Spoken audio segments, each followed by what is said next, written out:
Friends नमस्कार। आज का हमारा टॉपिक है ऑब्स्टिकल मेक्स अस स्ट्रांग, यानी कि बाधाएं हमें मजबूत बनाती हैं। बाधाओं से डरना नहीं चाहिए। बाधाओं से अगर हम डर गए तो हम कोई कार्य ही नहीं कर पाएंगे, तो सफलता कहाँ से मिलनी है। तो बाधाएं हमें मजबूत बनाती हैं। सर्वप्रथम मैं आपको एक दृष्टांत के रूप में एक कहानी से बात स्टार्ट करना चाहूँगा। राजा रामचंद्र जी का जीवन काल जो है, आज तुलसीदास महाराज की वजह से आम जनजीवन में इतना जाना समझा गया है। उनके जीवन से हमें बहुत बड़ी शिक्षा मिल सकती है। रामचंद्र जी दशरथ जी के घर में पैदा हुए और उन्होंने बाल्यकाल में ही शिक्षाएं सब ग्रहण की और शिक्षा प्राप्त की। उसके बाद क्या हुआ कि विश्वामित्र जी उनको लेने के लिए महाराज के घर में आए। क्यों? क्योंकि उनका यज्ञ जो है राक्षस लोग नष्ट कर डालते थे। तो क्या हुआ, अब महाराज को लग रहा कि हमारे इतने छोटे छोटे बालक हैं और ये जो है इतने मतलब नर पिशाचों का सामना कैसे पड़ेंगे, जो है करेंगे। तो मतलब मेन चीज ये था कि महाराजा दशरथ जो है वो अपने बालकों की वीरता के प्रति अनभिज्ञ थे। हर माँ बाप को अपने बच्चों से लाड होता है। इसी प्रकार से फिर क्या हुआ, श्री राम जी ने धनुष भंग किया मिथिला में जाके। जनक के यहाँ बड़े से बड़े धुरंधर सूरमा सब उसको फेल हो गए, लेकिन कोई भी उसको टस से मस नहीं कर पाया। लेकिन महाराजा रामचंद्र जी ने उसको धनुष भंग कर दिया। उसके बाद क्या होता है कि जब वापस लौट के अयोध्या आए, दशरथ जी ने उनको मतलब सिंहासन देने का प्रयास किया, लेकिन जैसा कि आप सभी लोग जानते हैं, कैकेयी जी ने अपने वर मांगे और उनको वनगमन का आदेश हो गया। तो वो जो है वनगमन के लिए तैयार हो गए, सहर्ष तैयार हो गए, बिना कोई प्रतिरोध के तैयार हो गए, क्योंकि अपने पिता के वचनों की उनको लाज रखनी थी। उसके बाद क्या होता है, उसके बाद वो गए, सारे रास्ते उन्होंने जो है जहां पर मतलब कोई भी समस्या थी, कोई भी निशाचर नर पिशाच अच्छे लोगों को, सज्जनों को परेशान कर रहे थे, उसको उन्होंने जो है सब बिल्कुल शांत प्रदेश में कन्वर्ट करते हुए वो आगे की तरफ बढ़ते गए, साउथ की तरफ। उसके बाद क्या होता है कि उन्होंने रावण का जो है नाश किया, जो है कितना बड़ा आतताई था। और आप ये जो है देखो, रावण जो है जो त्रिलोक विजयी था, उसका भी उन्होंने अंत किया। तो इन सब चीजों से हमें क्या जो है मतलब शिक्षा मिलती है। श्री रामचंद्र जी के जीवन से हमें क्या शिक्षा मिलती है कि उनके जीवन में पग पग पर बाधाएं थीं। उनके जीवन में हर क्षण बाधाएं आईं, उन्होंने उसका डट कर सामना किया। कुछ लोग कहते हैं वो आम इंसान थे, तो हाँ, हम भी कहते हैं वो आम इंसान थे, लेकिन वो मानव से महामानव कैसे बन गए? क्योंकि उन्होंने बाल्यकाल से ही असीम बाधाओं का, बहुत बड़े ऑब्स्टेकल्स का सामना किया और उनके अंदर इतना तेजस्विता और प्रखरता का विकास हो गया, वो मानव से महामानव बन गए, आम इंसान से भगवान बन गए। तो ये जो है बहुत बड़ी बात है। तो फ्रेंड्स, सत्यमित्रानंद गिरी जी महाराज का एक बार मैं प्रवचन सुन रहा था, तो उन्होंने एक बढ़िया कोटेशन की जो है कहा था, राम वन को गए तो बन गए। इसका मित्रों बहुत ही गूढ़ अर्थ है। इसको विस्तार में समझेंगे हम लोग।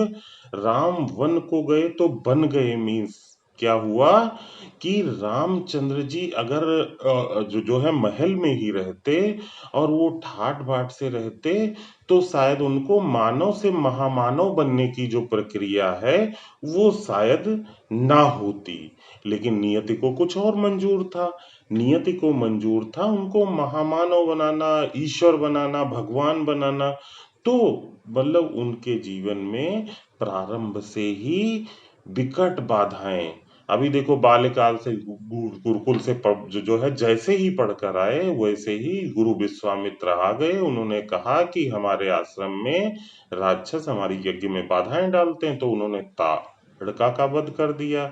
फिर गुरु जी का आदेश हुआ कि धनुष भंग करना है, धनुष को उठाना है, उन्होंने कर दिया। उसके बाद जो बिटवीन मतलब जो जंगल के जो कष्ट होते हैं वो सब उठाए और सब जो है बिल्कुल शत्रुओं का विनाश किया, धर्म की स्थापना की, अत्याचार का विनाश किया।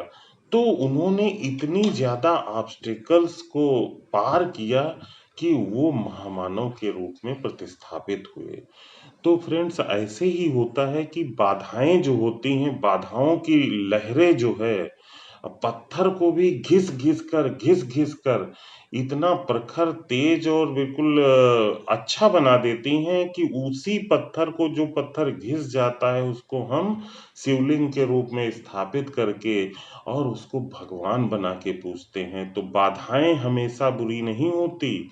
जितनी बड़ी बाधाएं होंगी, जितनी ज्यादा बड़ी बाधाएं होंगी, जितने ज्यादा ऑब्स्टेकल्स होंगे, उतनी ही बड़ी सफलता होगी। तो मित्रों क्या होता है, अगर आपके लाइफ में कोई भी ऑब्स्टेकल्स नहीं आ रही हैं, तो इसका मतलब ये है कि आप समझिए आपका विकास अवरुद्ध है। अगर कोई समस्याएं आपके सामने आपके कार्य क्षेत्र में नहीं आ रही, बड़ा स्मूथ लाइफ चल रही है, तो आप समझिए विकास का गति आपके लाइफ में धीमी है। आसान कार्य तो कोई भी कर सकता है, सिंपल कार्य तो कोई भी कर सकता है, लेकिन जितना ही ज्यादा बड़ा कार्य होगा, चाहे वो सर्वोच्च प्रशासनिक सेवा में आईएएस बनना हो, या जो है मतलब कोई सर्वश्रेष्ठ संगीतकार बनना हो, सर्वश्रेष्ठ गीतकार बनना हो, सर्वश्रेष्ठ मोटिवेशनल स्पीकर बनना हो, यानी कि इसको बनने में विषम से विषमतर यानी कि बहुत ही ज्यादा बाधाएं आती हैं और आएंगी। क्यों नहीं आएंगी? क्योंकि ये प्रोसेस है अनगढ़ को सुगढ़ बनाने का। ये प्रोसेस है अनगढ़ को सुगढ़ बनाने का, उसको एक सुंदर आकार देने का। हर किसी को इस प्रोसेस से गुजरना ही पड़ता है। आग में तपकर ही सोना कुंदन बनता है, ऐसे ही उसमें बहुत सारी जो है मलिनताएं अंतर्निहित रहती हैं। जब आग में सोना तपेगा तभी वो कुंदन बनेगा। तो बाधाओं से कभी भी डरना नहीं चाहिए। जब हम ये सब चीजें कर लेंगे तो सफलता जो है मिलनी है, और बहुत बड़ी सफलता मिलनी। छोटी बाधाएं मतलब छोटी सफलता, बड़ी बाधाएं मतलब बड़ी सफलता। इसमें एक मैं अपनी कविता दो लाइन की आपको बताना चाहता हूँ। पाना यदि बहुत चाहते हो, पाना यदि बहुत चाहते हो, उससे बढ़कर देना जानो। पाना यदि बहुत चाहते हो, उससे बढ़कर देना जानो। मंजिल होगी अब दूर नहीं, मेहनत को यदि परमेश्वर मानो। मंजिल होगी अब दूर नहीं, मेहनत को यदि परमेश्वर मानो। बड़ा सा लक्ष्य आपने सामने रखा, बहुत बाधाएं आएंगी, बहुत बाधाएं आएंगी। लोग जो है क्या होता है, जब कोई काम आप स्टार्ट करते हैं तो स्टार्टिंग में क्या होता है, आपकी आलोचना करते हैं। उसके बाद जब आपको वो धीरे धीरे देखते हैं ये प्रोग्रेस कर रहा है, तो वो आपके पास आने का प्रयास करते हैं। फिर आप जब सफल हो जाते हैं तो वही लोग आपकी प्रशंसा करते हैं और अपने सब लोगों में बताते हैं, अरे वो तो हमारा जानने वाला है, अरे ये तो वो दूर का रिश्तेदार है हमारा, है ना। तो कभी भी ये आप सोचिए कि अच्छा काम, बड़ा काम जब आप स्टार्ट करते हैं, आलोचना आपकी होनी ही होनी है, बाधाएं आनी ही आनी है। ये अवश्यंभावी है, शाश्वत सत्य है। हमेशा जो है बड़े काम में बाधाएं आती हैं, और जितनी ज्यादा बाधाएं आएंगी, जितने ज्यादा ऑब्स्टिकल्स आएंगे, उतनी ही ज्यादा आप जंप मारने वाले हो।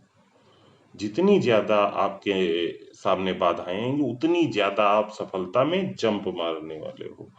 ऐसे ही एक महाभारत में मतलब जब अर्जुन को द्वारकाधीश श्री कृष्ण भगवान उपदेश दे रहे हैं, तो उस समय क्या होता है, युद्ध क्षेत्र में अर्जुन जो है वो देखता है, अरे महारथी भीष्म, गुरु द्रोणाचार्य जिनसे हमने शिक्षा ली, और इन सबको कैसे मैं हरा पाऊंगा।